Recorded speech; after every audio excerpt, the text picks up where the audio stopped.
ஆட்சி.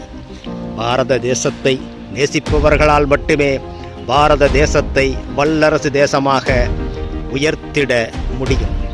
தேசத்தை நேசிக்காதவர்கள் இந்த தேசம் உயர்ந்திடக்கூடாது என்று அடிக்கடி சண்டையிட்டு இந்த தேசத்தில் குளறுபடிகளை உருவாக்கி கொண்டிருக்கின்ற நமது எதிரிகள் தேசத்தை நேசிக்கின்றவர்களால் இந்த தேசத்தை உயர்த்திட முடியுமா?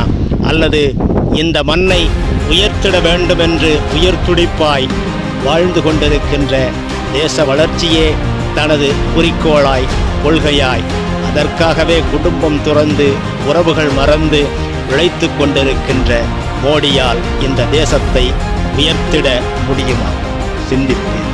வாழ்க பாரதம், வளர்க பாரதம், வளர்ச்சியடைந்த பாரதம், வலிமையான பாரதம்.